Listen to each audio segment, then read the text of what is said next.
Will you please welcome Randy Gage?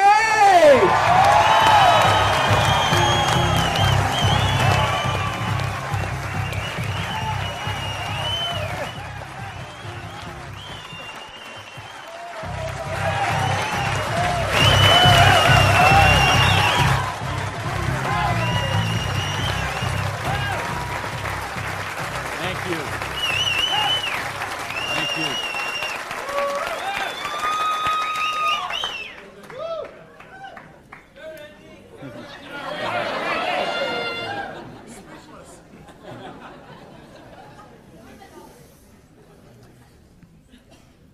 So what do you do when your dream dies?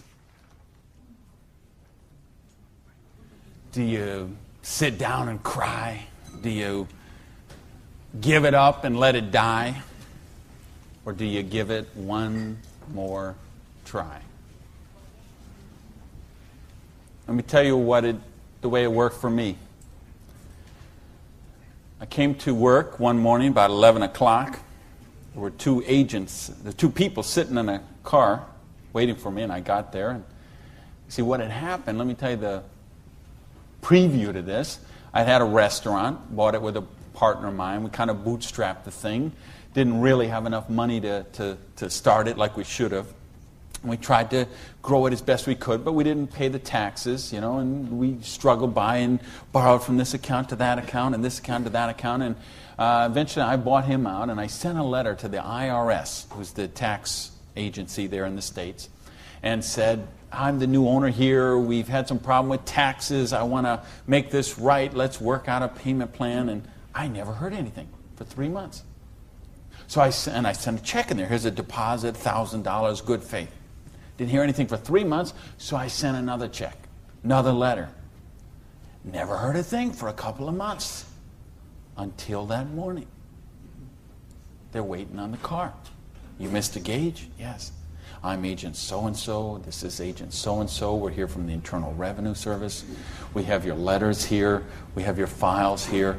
And we notice, you have $15,000 in back taxes. So we need that money. There's a 100% penalty because they were not filed. So that's $30,000. And then there's the late fees and the interest payment and the this and the that. And we need $37,000 today, or we're going to seize your restaurant. So I was like, I must have left my checkbook at home. Right? And so I called my lawyer, I called my accountant, they all said the same thing. There's nothing you can do, Randy. You've got to work something out with these people. And I remember hiring a consultant who used to be an IRS agent, and she negotiated with him. She called me one day and she said, Randy, we're at the end of the road. The way they keep compliance is they have to set some examples sometimes, and you had a busy delivery business and they saw those cars going all the time with the signs on them, and they need to make examples, and they just want to make you an example. And so they auctioned off the place on the courthouse steps, $500,000 a year operation. They auctioned it off for $11,000. And I couldn't beg, borrow, or steal $11,000 to get it out of hock, so that was the end of my dream. And I remember driving along in the car that day, not even my car because I didn't have a car anymore. I remember driving along in my friend's car and crying in the car, thinking, I have to call my mother and tell her this. I have to tell my friends this. I mean, I was so ashamed. I was so humiliated. I didn't know what I could do. How was I going to tell people that I had lost my business?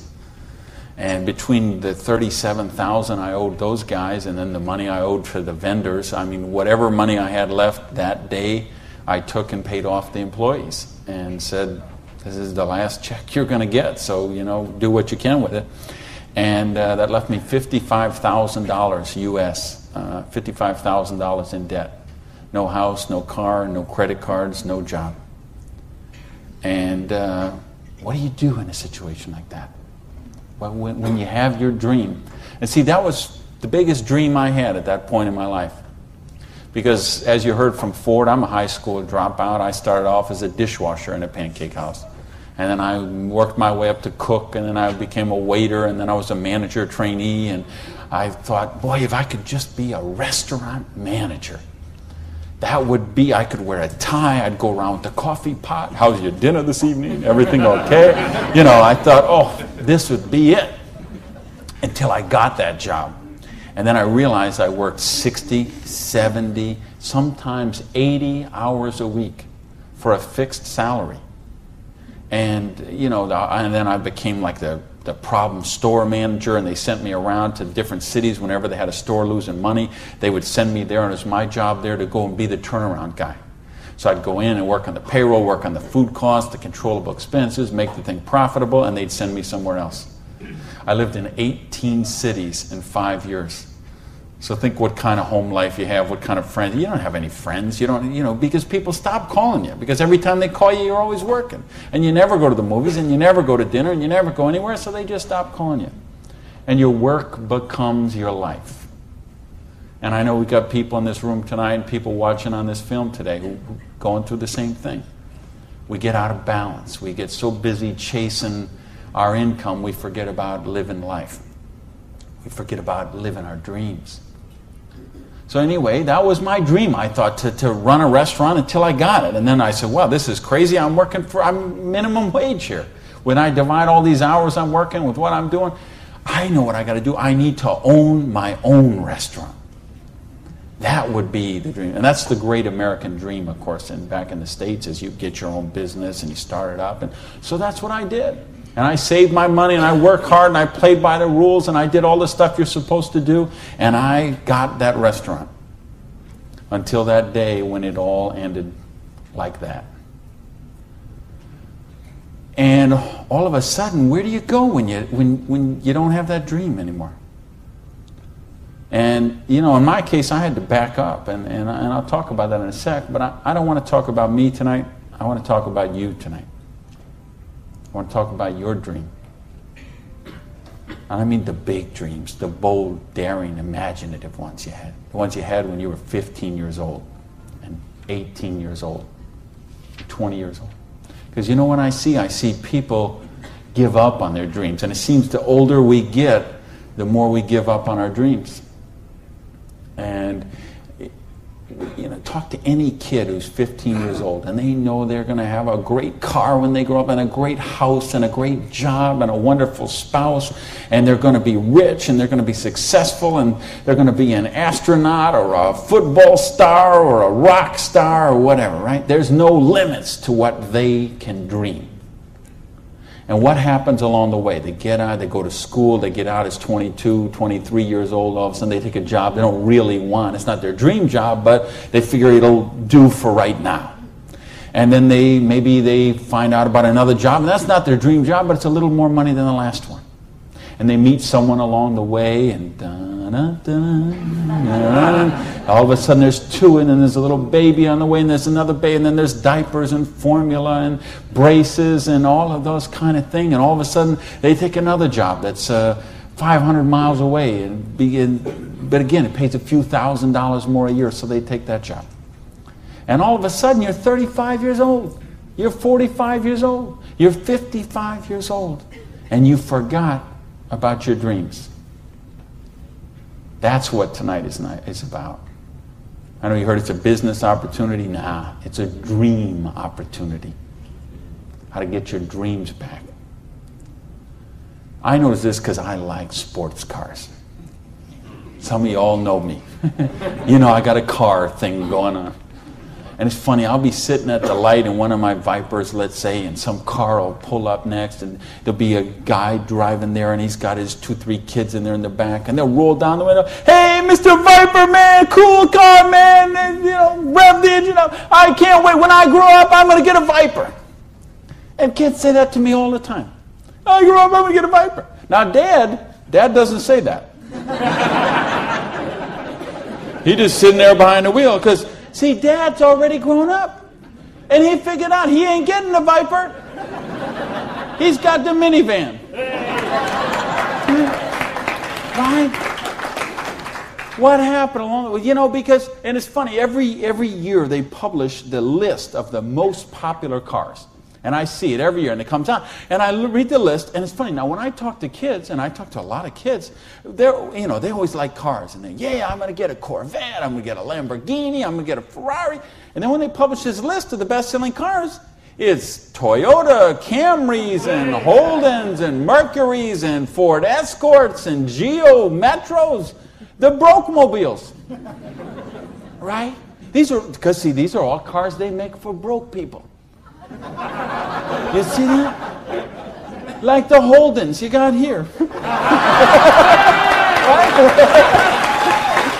And the Toyotas we got there, and the Chevys we got there, and the Buicks we got there. They make those things for broke people. Now, how come when I see the list of the top 10 things, I don't see Ferraris and Lamborghinis and Rolls Royce and Jaguar and Bentley? Because they gave up on their dreams. They said, well, this is the car we got. There's room for the car seat in the back, and we can afford the payments. And they settle for a car. And they settle for a house. And they settle for a job. And they settle for a life of quiet desperation. When they could be living a life of joy, challenge, growth, adventure, and prosperity. That's what tonight's about. I want you to think about, really, here's the challenge I would give you. I want you to think of 5 things you would do, have, or become if money was no object. I mean, really think about this, okay? You don't have to write it down. I just want you to think about it. But think about if you had Bill Gates' kind of money, if you had Larry Ellison's kind of money, if you were one of these .com billionaires, would you be driving the car you're driving right now that you got here today in? How many people, tell the truth now, if money was no object, how many people would have a different car in the parking lot tonight?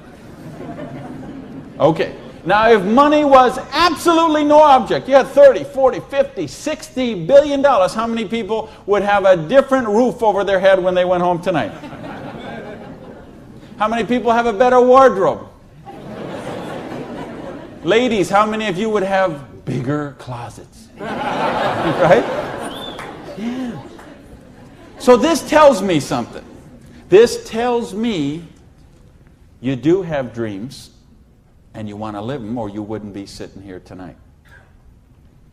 See, most of Australia tonight, most of New Zealand tonight, most of the United States, UK, everywhere where they're watching this video, most people aren't gathered like this. Most people are sitting on a recliner, rubbing the hair off the back of their head, drinking rancid fermented hops, watching the Idiot Box. 6 hours a day. And this is their life. Monday morning, 6:30.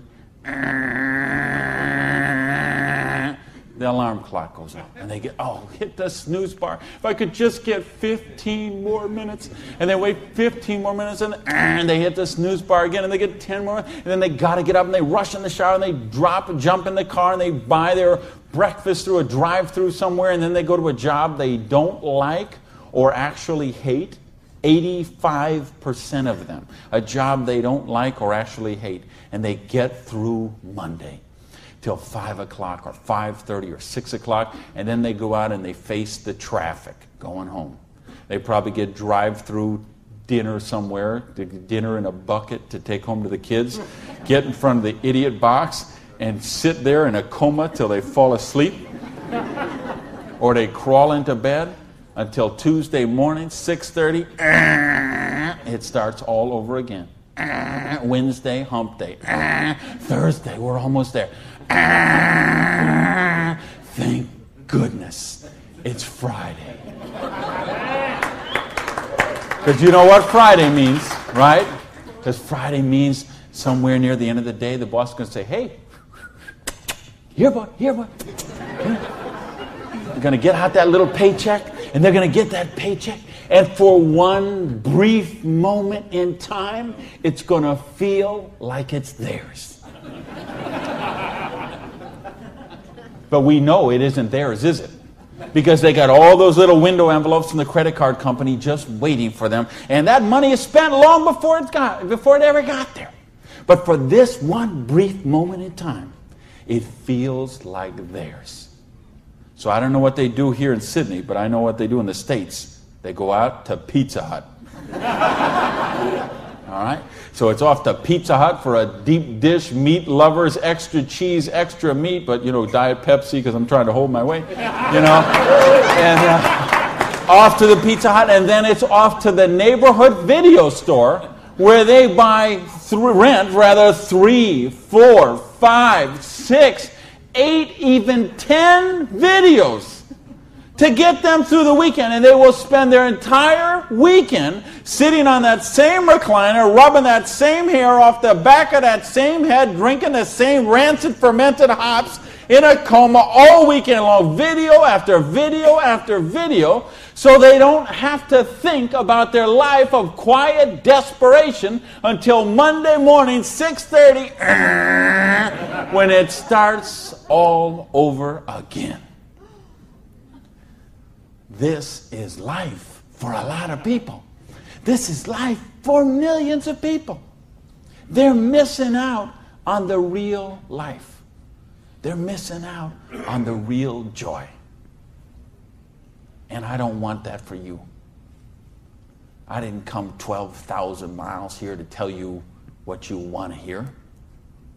I came to tell you what I think you need to hear. We got a business here that offers you a chance with unlimited income potential. It's a business to help you be successful while you're helping other people reach success. You choose the hours you work. You pick the people you get to work with. I mean, do you know what a joy that is? Just to be able to pick the people instead of those slobs you're working with. Right? I mean, the tax advantages are extraordinary. The travel opportunity, if you're like me and you love to travel the world, the travel opportunities in this business are simply amazing. Okay? So what's it take to do the business? Well, it doesn't take a lot of money. This is a very low startup cost business. It doesn't take a lot of time. This is a business you can start in 7 to 10 hours a week. And what I'm going to share with you tonight is a 2 to 4 year plan. So you say, is this a get-rich-quick scheme? Yes, as a matter of fact, it is. Okay? Because anything that can get you rich in 2 to 4 years is a get-rich-quick scheme as far as I'm concerned. Because what are most people doing? They're doing the 45-year plan, which is they get a job around 20 years old. They work for 45 years at that dead-end job they don't like or actually hate and retire around 65 years old and try to live their golden years on half of what they couldn't get by on when they worked.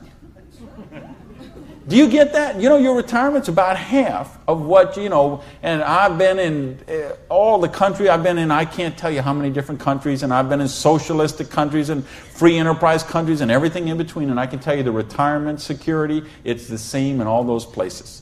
Your golden years, if you're counting on the government to take care of you, if you're counting on pensions to take care of you, you're looking at living your golden years on 50% of what you can't get by on right now. So if your idea of your golden years is walking your poodle around the block, good luck to you. But if you think you're going to travel the world and go see your grandkids and live a wonderful life of leisure, you better take a very good look at what we've got to show you tonight. Because you've got to control your own destiny. You've got to control your own income. You've got to control your own retirement security. And that's one of the biggest benefits of this business. So it's a 2 to 4 year plan, takes 7 to 10 hours a week. It doesn't take a lot of money. So what does it take? It takes the dream. Because if you don't have the dream, you'll never find the 7 to 10 hours a week. I can guarantee you that. You're busy. We're all busy. You're working, you're picking up the dry cleaning, you're making dinner, you're taking the kids to football practice, you're paying the bills, you got to sleep, you got to eat, all this. You're using 24 hours of every day already. So what's got to give? You've got to find a dream, something that will take you to this frame of mind where you will change the way you live, you will change the daily actions you take, and you will change your mindset for a 2 to 4 year period. So that alarm clock will go off at 6:30 in the morning. You'll get up, you'll have your breakfast, you go to work, you'll work 8 or 9 hours at your job, you'll get out of the job, you'll run somewhere, grab a bite to eat, and go somewhere and work for another 3 hours in the evening. When you could be home watching TV, when you could be with your kids, when you could be with your family, when you could be watching a football game or something else. But you will make a sacrifice. You will say, I will find the 7 to 10 hours a week for 2 to 4 years to build my freedom, to build my security, to build my independence. And don't tell me, ladies, well, I can't do that because of my kids. Let me tell you what I say to that. Don't use your kids as an excuse not to do the business.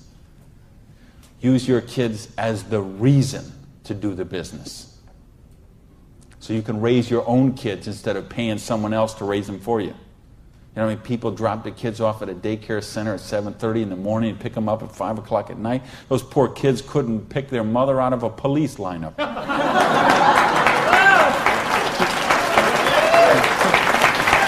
Right? Don't use your religion as an excuse. Let me tell you, I missed a lot of church for a couple of years while I built my business. I was doing meetings on Wednesday nights instead of going to church on Wednesday night. Some Sundays I was in a different city working with a long-distance line instead of being at church. But you know what happened? I tithe 10% of every penny I make to my church. And I make a lot of pennies these days.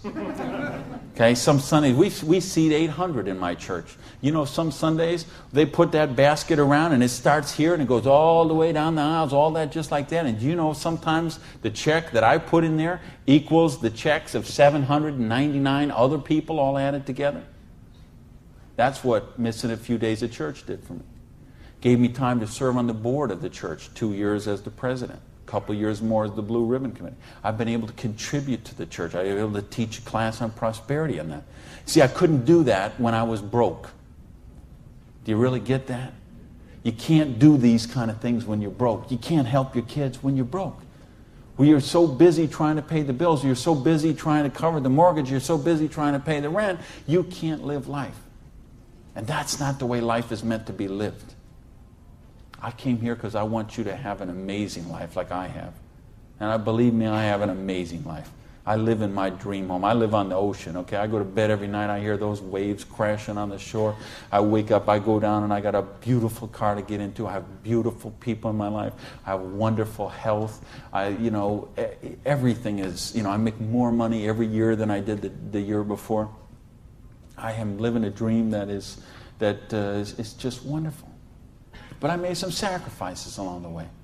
And that's what I'm saying to you. Make some sacrifices. Take 2 to 4 years. Make a commitment. When you walk out of here tonight, make that commitment. Not to your spouse, not to your sponsor, not to me, not to yourself. Make a commitment to yourself that you're worthy, that you're worth it, that you will think back. And that's what I want you to really do, is say, okay, what were your dreams when you were 15? What is the house you would live in if money is no object? Do you have a picture of it somewhere that you carry around to fuel you? What is the dream car you want to be driving? Is it a red Lamborghini Diablo? Ferrari Testarossa? Bentley? Viper? What is it? Do you have a picture of it in your wallet? You got a picture of it in your planner? You have a dream board with it up somewhere? You got it up on the mirror in the bathroom? You got it up on the refrigerator in the kitchen? How much time you want to spend with the loved ones in your life? How much money you want to give to charity? I had lunch. Funny, I just got invited to be on the board of directors for the Florida Philharmonic. I'm so honored they asked that, and I'm proud to be a supporter of them. I'm so proud to be a supporter of the opera and the Young Artist Program and all kind of charities. Fascinating thing, though. I had lunch with the guy who invited me to be on the board. He gave $1 million to the Philharmonic this year. $1 million. So they can play beautiful music. That's money. That's money with a capital M. That's living a life of dreams. That's living a life of wonder, of joy, of adventure and growth. And that's what I want for you. But you got to know what that is. So please, those 5 things, what would they be? And maybe you're going to give $1 million to your church, temple, or synagogue. Maybe it's you want to take a year off and study ballet.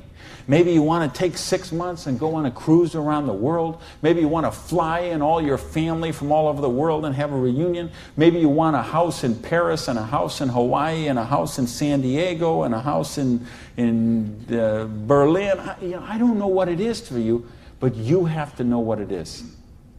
Or nothing I'm going to talk about tonight is going to make any sense to you. You'd be better sitting home watching Survivor, Big Brother, Fear Factor, whatever one of those shows. You could sit watching any one of those shows instead of be here tonight. Because if you're here tonight, you got to know what your dream is. And we can show you. I will draw out on this board. I will draw out a way and show you how you can live those dreams. And I'll show you how to build some residual income, some retirement security, and you can just do the numbers yourself, okay? And you could say, all right, is there any of those 5 things that I would do, have, or become that I can get with what I see here on this board?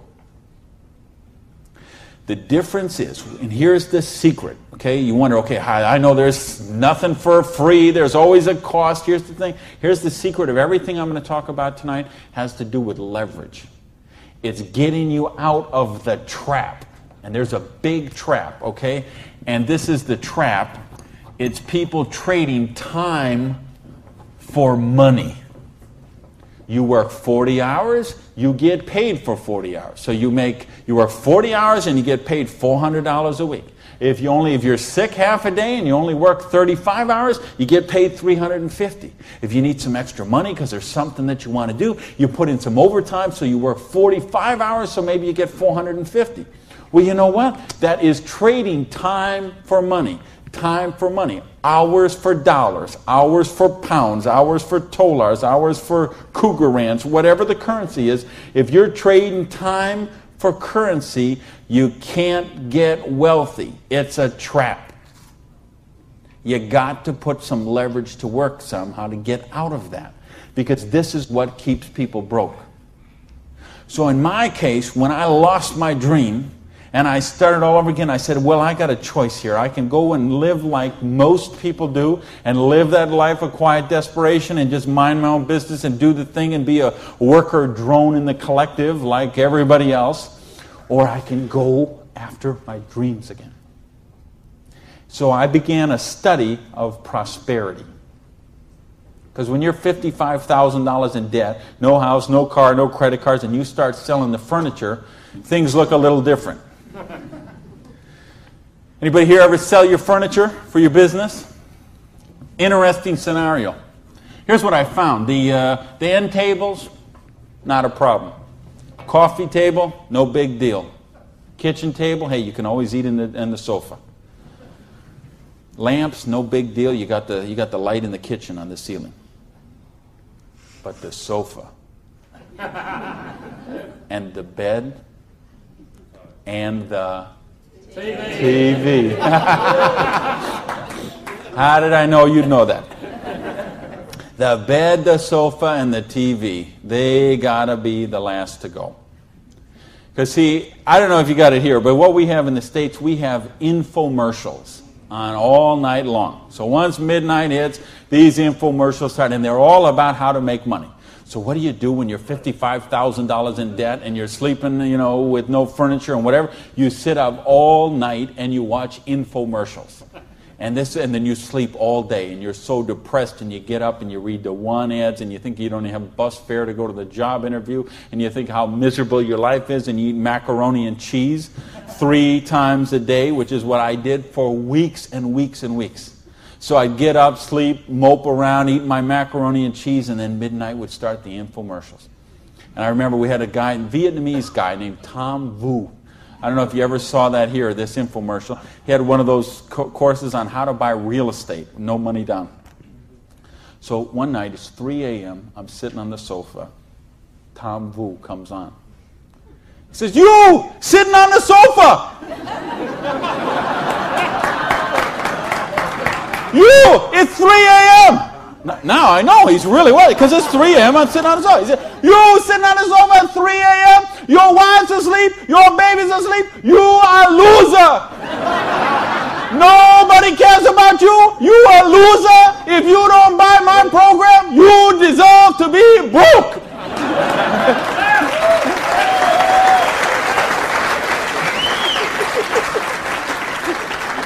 And I'm like, oh, if only I could afford this program. But of course, I didn't have the $199 or whatever it was. So, and eventually, of course, the sofa had to go, the bed had to go, and then the TV had to go.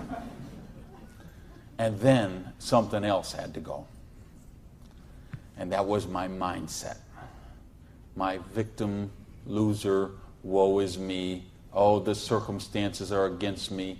That mindset had to go. And I had to say, okay, I am sick and tired of being sick and tired. I am sick of being broke. I am sick of being sick. I am sick of being stupid. I'm sick, the truth is I wasn't even broke, okay? Because I would have needed $55,000 to qualify for broke. Okay? I would have been happy to be broke at that point in my life. Okay? At that point, I would have been happy to have an alarm clock going off at 6:30 waking me up. Now, is that the dumbest invention you ever heard, though, an alarm clock? You're supposed to wake up when you finish sleeping. But, right, what do? We stuck in the thing. So now at this point, I wouldn't have been happy with an alarm clock. Okay, but I started a study of prosperity. And here's what I found. 2 secrets of prosperity. If you want to be wealthy, secret number 1, you have to be your own boss. You ain't going to get rich working for other people. If you've got to get a job as president of Disney Studios or, IBM calls you up and wants you to be the vice president of operations, maybe you're going to make a lot of money. All I know is those people weren't calling me, okay? And they may not be calling you, okay? So if those people ain't calling you, you want to get wealthy, you got to be your own boss. Because let me tell you a secret. I don't care how nice your boss is. I don't care how much your boss loves you and wants to help you. The truth is they have to buy you at wholesale and sell you at retail. Otherwise, they don't make money and they don't stay in business. So the only way they make money off you is to buy you at wholesale and sell you at retail. So if you want to make money, you got to be able to get up in the morning, look in the mirror, and know that you're talking to the boss. And issue number 2, and this is the most important thing, which we mentioned, you've got to employ the concept of leverage. And this is something, J. Paul Getty, who was one of the wealthiest people the world ever known, he understood this. And he was quoted oftentimes, this is probably his most famous quote, when he said, I would rather have 1% of the efforts of 100 people than 100% of my own efforts. Because he understood the concept of leverage. And he became one of the wealthiest people the world has ever known. So tonight, I'm going to share with you how you can employ this same concept of leverage that the wealthiest people in the world do, and it'll allow you to get your share of that kind of wealth. And I'm happy to say, I'm one of the wealthiest people in the world. You know that? Now, you know what? I don't have Bill Gates' money. I don't have Larry Ellison's money. I couldn't spend $90 million on a boat down in the Kiwi race there next week. But you know what? I'm one. If there's 6 billion people, whatever there is on this planet, I'm wealthier than 99.8% of them. And I'm a dishwasher from a pancake house. But I understood leverage. Now, how do you put this leverage? It's a business called network marketing, sometimes called multi-level marketing. Sometimes we call it MLM for short. What is it? It's a business that allows you to leverage the efforts of other people who have a dream and are willing to trade that 7 to 10 hours a week to get a dream. So you're going to introduce them to the business. You're going to teach them a duplicatable system that they could follow and duplicate the same results with people that they're going to introduce to the business and create this system that everybody can follow, and everybody will get a nice chunk of the organization that is built. And because you direct your own organization, because you are your own boss, you get some residual income out of the efforts of the people that you introduce to the business. That's the leverage. It's no different than when Madonna makes a record and every time they play that CD, she gets a royalty of that. When Coppola does a movie and that movie plays, it gets a royalty of that.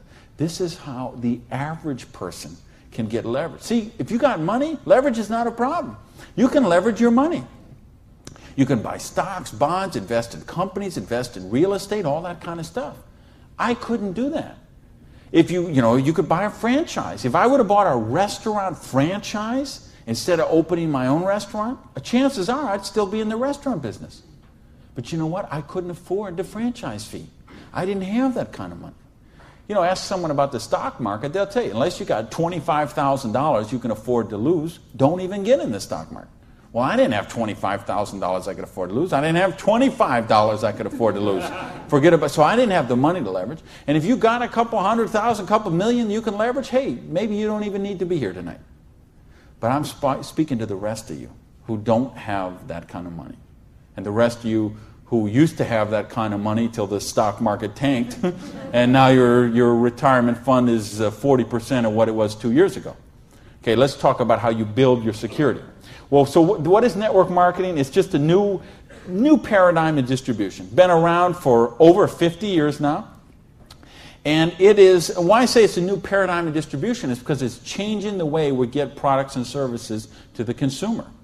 And with things that have happened recently, like the internet, overnight shipping, satellite, telephone, fax technology, all of this stuff is driving network marketing to be a bigger force today than it has ever been. So it's been growing consistently for more than 50 years. There are somewhere between 14 to 16 million people in the network marketing direct selling industry. And it will do somewhere between 70 and 80 billion dollars US this year. So this is a very credible business. And if you've been reading the financial papers the last few years, you've seen it mentioned in the Wall Street Journal, had front page cover stories on Success magazine, Forbes magazine. The mainstream press is really starting to pick up on this. Now, why is that happening? Is because it's the future. It's what has to be, because what has happened in the past doesn't work anymore. In other words, here's how it used to work in distribution. We'd have a manufacturer. They would make a product. They would sell it to a wholesaler who would buy it, resell it to a rack jobber who would buy it, resell it to a retail chain. They would buy it, send it to a warehouse somewhere, sits in a dusty warehouse for 6 weeks, and then it gets transferred by truck, maybe it goes to the store, and then you come in the store and you buy this product. Well, they had to make money, they did. You have all these parasites who were taking money out of your product. I say, why am I calling all those people parasites? Well, it's not that they're not nice people, it's just that made sense 100 years ago. It doesn't make sense today. Because today, we can have a network marketing company manufacture a product and send it direct to a distributor who in many cases is the end consumer, and in other cases is just conversationally marketing the products with their friends, neighbors, and relatives, and we eliminate all these other people in the middle. So look at the difference. This made sense 100 years ago. Something came by boat over here. Maybe it went from California, it went on a ship, came to the East Coast here, and then it was transported across to Australia, over to the outback. It was the same thing with us. We used to get stuff from England, and it would land in Boston or New York, and then it would go by stagecoach across the country, and then it went by train, and then it went by truck, and this is the only way it worked. This is all we knew. Then we got fax machines, we got the internet, we got Federal Express, UPS, overnight delivery, we got 800 telephone numbers, we got fax machines. All of a sudden, this doesn't work anymore. It's a broken model. Why do you think so many businesses have been in bankruptcy in the last 5 years? And I mean big name, 100, 200-year-old companies, retailing giants like Macy and Stalwarts that we would think have been around forever. They went into bankruptcy court. Why? Because they have a broken distribution model. This is the model of today. This is the model of the future. And with what we're doing now with internet and 800 numbers and ordering, this is going to get just bigger and bigger and bigger. So what this does is this allows you an opportunity to participate on a new paradigm in distribution. I want you to think when fortunes were made. They're made in revolutions. The agricultural revolution made a bunch of rich landowners. The industrial revolution made a bunch of rich factory owners and business owners. If you think of Carnegie, the steel, the Amoco people, the Standard Oil people, the Henry Ford and the Chryslers, and think of all the old money today. It all came from the families we know today. It came from the Industrial Revolution. So now we have the distribution revolution. So what this means is that 50 years, 75 years from now, there's going to be a meeting at a hotel somewhere in Sydney, Australia, and they're going to say, think about the old money today, the Gage money, the Hawkins money, your money, and say that was made in the distribution revolution. Because they saw the power of the internet, overnight shipping, fax machines, 800 number, and how to put all this together into the new paradigm of distribution. This is what we're in right now. And I believe the next 2 years is going to be the biggest years of growth in the history of the industry. And you could be a part of it. Well, your income 40 years from now is going to be present on what you do for the next 2 years. Now notice we have all this money that got wasted before. Where did it go? Well, there's two places it goes. Number one, it goes to product research and development. And I'm going to talk about that in just a little bit. And the other place it goes is right here to you, the distributor. The people who actually get involved with the business. All this money that you... Because see, sometimes you could go to the store, you could buy a box of cereal for $3.50. The actual cereal, the cost of that cereal might be 40 cents, 35 cents. What is all the rest of that money? It's all this wasted layers of distribution. So see, that isn't necessary anymore. So that money gets freed up, and because you are a pioneer of the industry, because you are somebody with a vision and a dream, and you're willing to trade the 7 to 10 hours a week to get the dream, you are going to cash in about that. I want to sketch out how the business really works, so you get an idea how the money takes place and how you can participate in that. I guess, is this? I think this is, I found the secret. You do it a little different here down under. All right, let's talk about how you make money in the business. You, not me, not them, you. How do you make money? Well, you got a dream. You're willing to trade 7 to 10 hours a week for 2 to 4 years to get your dream. So you sponsor into business. Okay, you make that commitment. Your sponsor says, all right, I'm going to work with you, train with you. What we're going to do is we're going to help you identify, and I'll use this as an example, 6 people who you know who have a dream and would be willing to trade 7 to 10 hours a week to get the dream. Fair enough? Everybody follow me so far?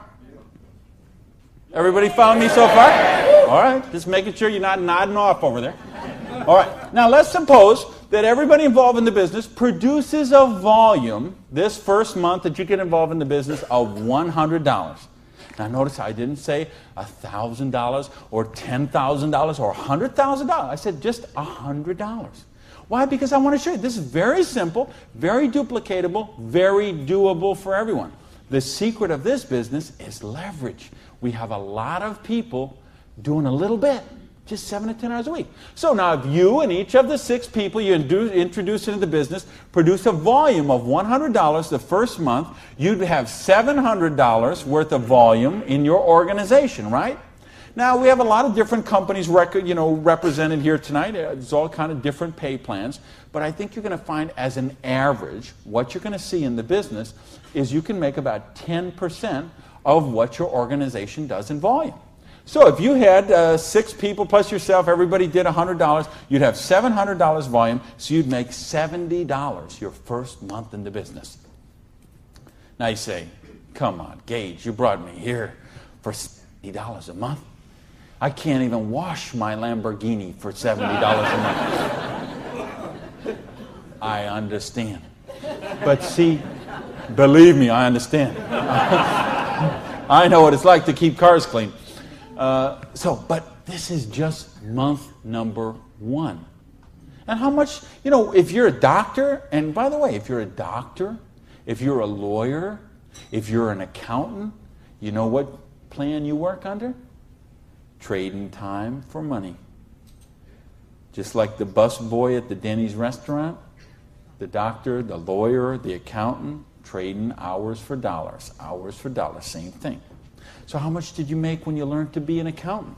You probably went to school for 10 years. Well, you learned to be a nurse, when you learned to be a doctor, when you learned to be a lawyer. Think how many, you didn't make anything. So don't be crying about your lousy $70 here, okay? Because you're learning the business. Because look what happens next. Now the second month, we're going to say, we're going to help you help your people. We're going to teach you that duplicatable system to teach your people. And we're going to have them, now we're going to say they're not quite as bright as you are, okay? They didn't quite get this as good as you did. So they each got 5 people that they're introducing to the business, all right? Now, of course, it will not work out exactly this way, because I know some of you accountants there are sitting there thinking, okay, this guy might only get 4. Don't worry about that. I'm just making an example. So you got the 6, and this 6 each got the 5. Well, that would put 30 new people in your organization. Plus, you still have the 6, plus you got you. So now, the second month, you'd have 37 people, each doing $100. How much would that be? $3,700, right? So 10% of that would be how much? $370. Now you say, okay, $370 is a nice little pin money, but it still isn't going to buy my Lamborghini. I understand that. But that's just month number 2. Because all of a sudden, look what happens. There's 36 other people who are, now they're not working for you, they're working for themselves. So they're not calling in sick, they're not stealing paper clips to take home, okay, none of this stuff. They're all working for themselves, right? Now, what happens when we duplicate the process? And we say, now we're going to teach them how to teach their people. And you say, well, how do you do that? We've got a complete step-by-step duplicatable system to show you how to do that. You're going to teach your people how to teach their people. So we say, what if those 5 each just got 4? Now, why I'm doing this? Because I want to be really, really conservative. If I showed you what could really happen, I'm afraid you might swallow your teeth. So I'm going to be very conservative. So now if the 30 people each just got 4 people, now we'd have 120 new people in the organization. They don't work for you, they work for themselves, 7 to 10 hours a week, they're building a dream. 120 plus the 30 plus the 6 plus you, that's 157 people. Everybody just doing, not 1,000 a month, not 10,000 a month, not 100 lousy dollars a month does $15,700 income or volume, which means your income for month number 3 would be $1,570.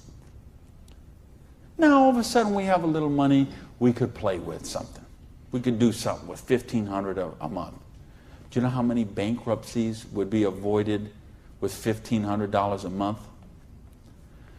I would make a bet to say of all the personal bankruptcies, and there's been a record year for personal bankruptcies the last 6 or 7 years in a row. Every single year has broke the record from the year before.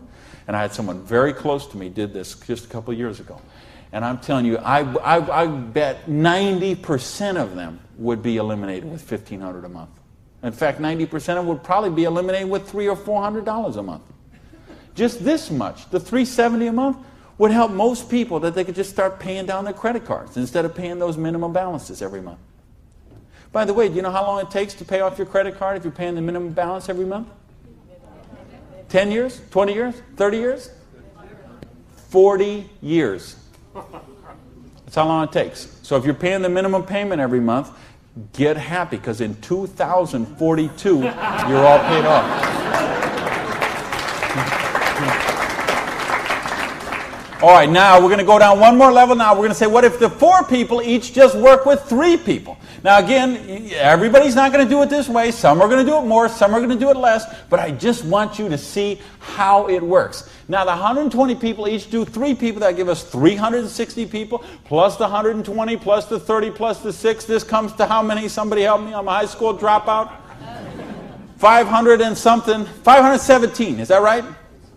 Who's here? Somebody good in math? So 517 times 100 is $51,700 volume in your little business that you got no employees, no office, no overhead. You're running this from your kitchen table or your spare bedroom or your hallway or your closet. And you're doing $50,000 volume a month. Do you understand? We can leave this hotel. We can go down the street, Elizabeth Street. We can go onto Oxford Street. We can go to Liverpool. And we can find shop after shop, beauty salon after beauty salon, store after store, dry cleaner that are not doing $50,000 volume a month. And you're doing it out of a part-time business 7 to 10 hours a week. Why? Because you're using leverage. Do you get this? Yes! Because, I mean, do you really, really get this? Yes! Because, let me tell you a secret. If you get this, you're not going to sleep very well tonight. Believe me, I have spent many a night just laying on the pillow, looking at the ceiling, and seeing 6 get the 5, get the 4, get the 3, okay? If you understand this, now we're talking $5,170 a month. Now, you know what? I did that in 4 months. It's at 1, 2, 3. What if you didn't do that in 4 months? What if it took you 6 months? What if it took you 10 months? What if it took you 2 years? I told you it's a 2 to 4 year plan. Okay? And I know what some of you are thinking. All right, but what about if this guy here drops out? We got it handled. Okay? We have a thing called dynamic compression, and so we know when someone drops out, we eliminate their volume, we move up the next qualified person, and the whole organization moves up. So we got that covered too. Okay?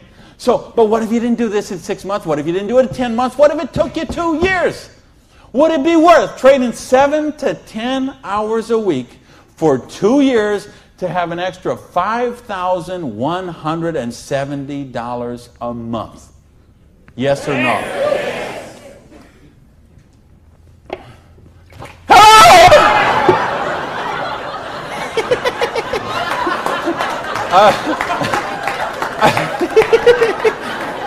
Aren't you glad you got the front row, baby?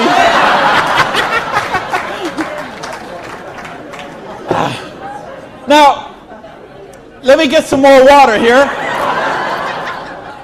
And let me ask the question again. Would it be worth trading 7 to 10 hours a week for 2 to 4 years to get an extra $5,170 a month? Yeah! All right. Thank you. That's a little better. That's what I'm talking about. When you get this, when you really get this, you're not going to sleep tonight. Because you see how a dishwasher from a pancake house could become a multimillionaire. You see how a farmer's wife from Utah could make $80,000 US a month. You see how a woman with 2 kids and an abusive husband could leave her husband and become a multimillionaire. You see how people on welfare can build complete financial independence. And they can do it with integrity. They can do it with honor. They can do it with helping other people, giving value, contributing. That's what we got to offer here. So see, now you say, okay, all that sounds good. It looks good, but what's the problem? What is the $100? Well, I told you, remember that whole distribution model? We have all of that money that used to get wasted. Now that goes into product research and development. You will see some of the most cutting-edge, state-of-the-art products in network marketing that you won't see anywhere else in the world today. Some of the best scientific breakthroughs, some of the best health breakthroughs, some of the best wellness breakthroughs, medicine breakthroughs, herbal breakthroughs have been personal care products, environmentally non-toxic, natural products. Some of the most breakthrough products in all of those categories have been brought to the marketplace because of network marketing, because they have the time, the money, the research, the resources to do that kind of research. So what I'm going to ask you is, if you're here, you're looking at this for the first time tonight, if you're on the video and you're seeing this for the first time tonight, you have a conversation with the person who invited you here. Have a conversation with the person who asked you to watch the video. And they will give you a catalog. They'll give you some brochures. They might have some tapes, some videos, some other things, and you'll find out about these products. What I want you to see tonight, right now, is the big picture. how the distribution model works, because this is how fortunes are made. People who recognize new paradigms become pioneers in those paradigms, and they reach the reward for generations sometimes. So the products are there. Next question is, say, what about the support? I don't know anything about this business. I've never done it before. How can I do the business? Well, that's what the system, we keep talking about a system. In other words, we've got a system where we're going to teach you how to do the business, and we're going to teach you how to do the business while you actually do the business. That's why we've got this presentation up on the internet. That's why we have this meeting in this hotel here tonight. You have a sponsorship line. So you see, a lot of people say, well, I don't want to be this guy here. I want to be this guy right at the top, because look at all these people he's got under him. Well, you know what? This guy or this gal down here, this person and this person and this person and this person, and all the way up to the company, all those people work for that person for free. Because every one of those people have a vested interest in their business. So you want to have 150 people between you and the company, because they all work for you. So they will go with you and they will do two-on-ones with you. They will go to your prospects and sit down at a coffee shop and bring a notepad and explain the business to them. They'll conduct meetings like this where you can bring your people and let them see what the business is about. They'll bring in speakers from all over the country and sometimes all over the world, so your prospects can see and meet and learn from some of the most successful people in the business.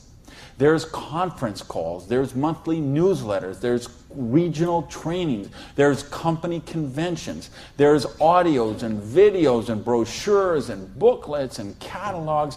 There is just hundreds of little tiny things that are all designed for one particular goal in mind: to make you successful. See, you are in business for yourself, but you're not in business by yourself, because you have that whole support network of people to help you build the business. So, and that don't happen when you open up your own, and you know this, most of you in this room, you know, if you've ever been in the restaurant business, like I have, you know what I'm talking about. If you own a beauty salon, you know, if you own a little store or a shop, you know you don't own the business owns you. And you know if you work for someone else, you're never going to get wealthy that way. So what we've got tonight is a model that lets you work for yourself, but not by yourself, and it gives you the option to build your future. Now, I want to give you 3 options. If you're thinking about the business, I want to suggest 3 things to you. Option number 1 is you say to me, you know what, Randy, that sounds good, it looks good, but you know what, I'm one of the 0.1%. I love my job, and I get paid exactly what I'm worth. Well, you know what? If that's you, I don't know how you still made it this far in the room tonight. But if you did, thanks for staying. And then we'd love to have you as a customer. Okay? And what I'd ask you to do is to talk to the person who invited you tonight and ask them about the preferred customer program. Because I told you, we've got some of the most cutting-edge, state-of-the-art products that you're going to find anywhere. And the difference is, if someone in this room or someone who asked you to watch this video told you about them, they will become your personal customer service representative.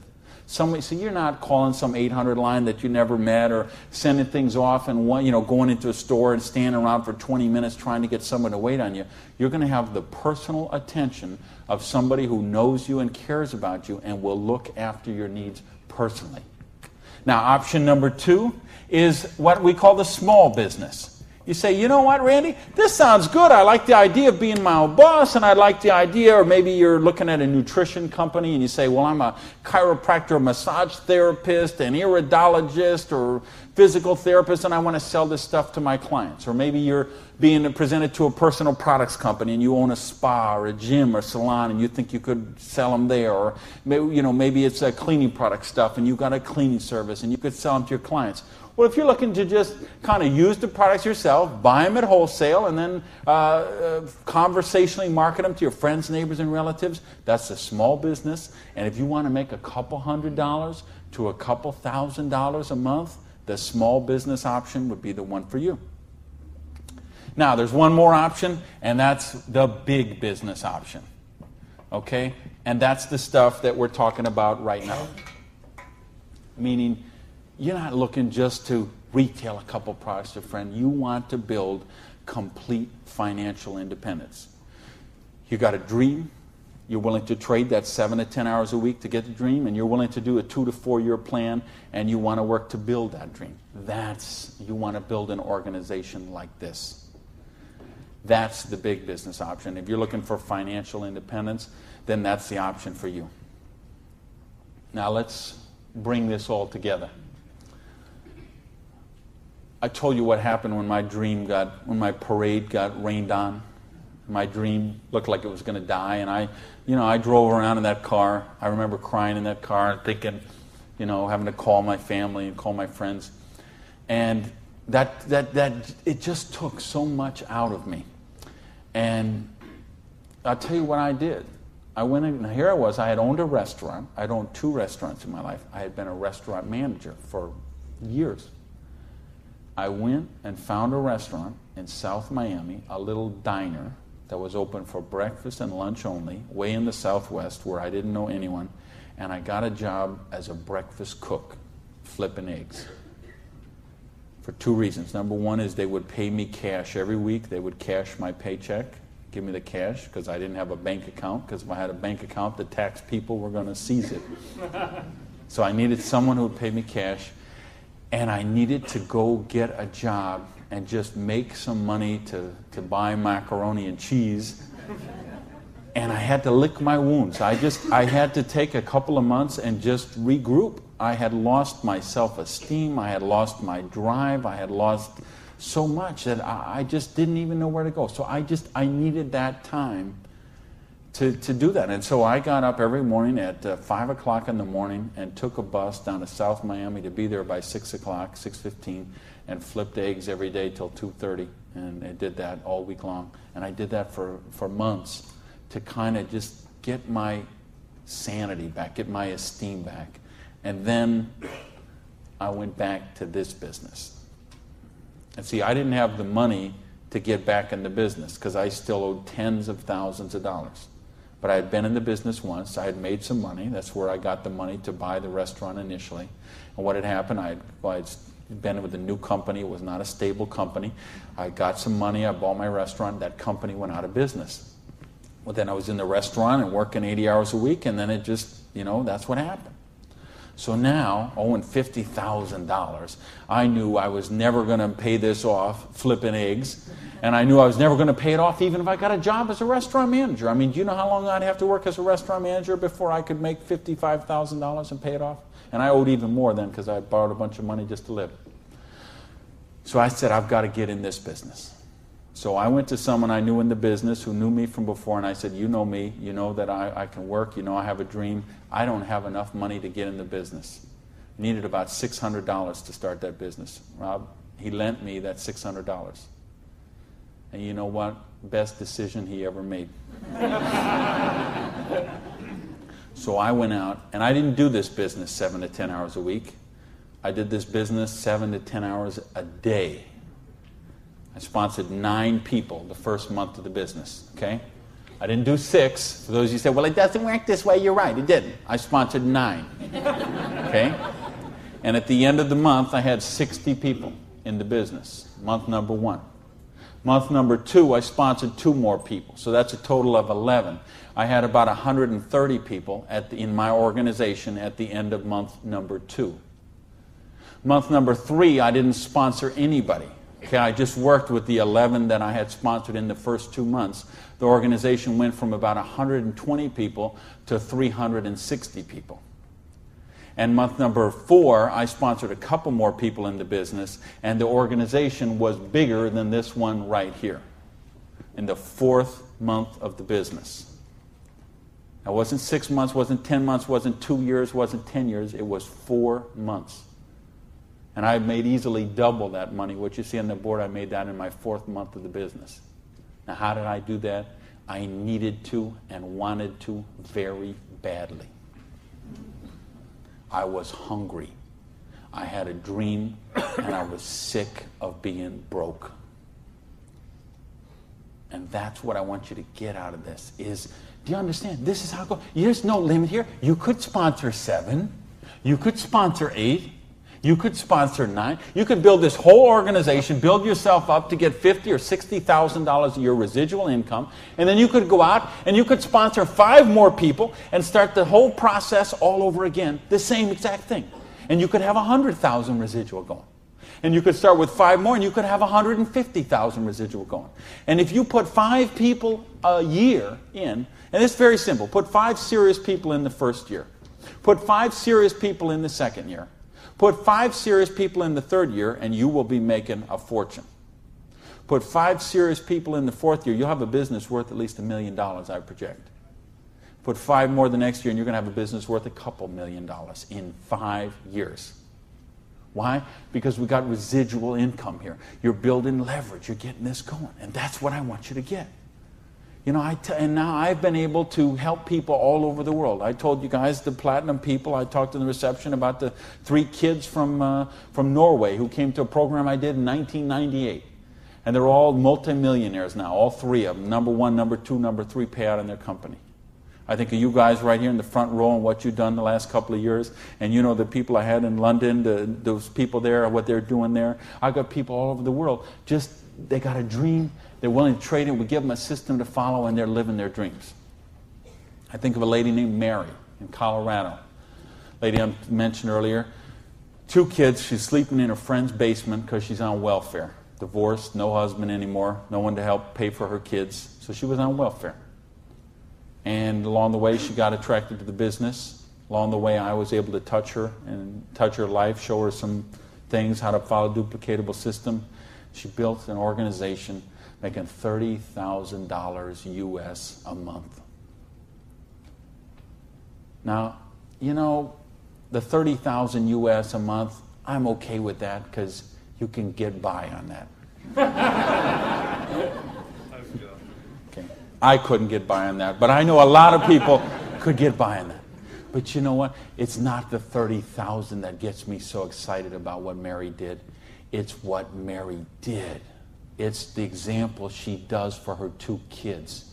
Okay? It isn't just the money. It's what, I mean, do you know what that means to those kids to see this woman who was on welfare and just desolate and nowhere to turn, and you meet her today and she is so well dressed and positive in her esteem, and she's so confident, and she is modeling this behavior and setting such an example for her kids. This is how you raise good kids, is you show them how to be successful yourself. You don't tell them grow up and get an education, grow up and be successful, grow up and make money. You model the behavior for them. Jan Rue, who a lot of you know, I've done programs with Jan. Here's a lady, same thing, abusive husband, divorced, 3 kids, I think, became the #1 payout in her company.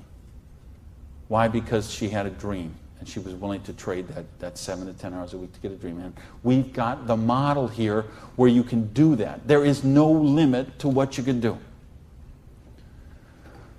But I don't want to talk about my story anymore. I don't want to talk about Jan's story. I don't want to talk about Mary's story. I don't want to talk about Orion's story. I want to talk about your story. I don't want to talk about my dreams, Jan's dreams. I want to talk about your dreams. You know, go back to where we said earlier. Is there, did this kind of thing, if you did this in 6 months, a year, 2 years, is there something on your list of 5 things you do have or become you could do with the down payment, with what we're talking about there? And if not, how big is your dream? How are you willing to pay the price? Are you willing to live your dreams? Because if you are, we've got the business that will allow you to do that. So I got a couple questions for you, and then I'm out of here. I'm looking for 1-word answers. Question number 1. Do you believe you're really worthy of success? Yes! Question number 2. Are you really willing to live your dreams? Yes! Yeah, baby! And question number 3, the last question, and I'm looking for a 1-word answer once again, and you better blow the roof off this joint, because that's it, and I'm out of here. Because all of this, all of these numbers, all these things, it all goes back to this one circle. These are not circles. Every one of these represents a person, and this circle right here represents you. And this thing only works if you believe in you. If you believe you are worthy, if you believe you have a dream, if you're worth that dream, if you're willing to trade the 7 to 10 hours a week to live that dream, if you're willing to not let your dream die. You're not willing to sit down and cry, even if you have to sit down. I had to sit down and cry. But you're not willing to give up and let it die. You promise yourself, you make yourself, you commit yourself to give it one more try. So the last question I'm asking you is based on everything we've talked about tonight, everything you know about this business now, everything you know about the person who invited you, everything you know about you and what you are and what your dreams are. I need to know, are you willing to give it one more try? Yeah! Thank you. Good night, everybody.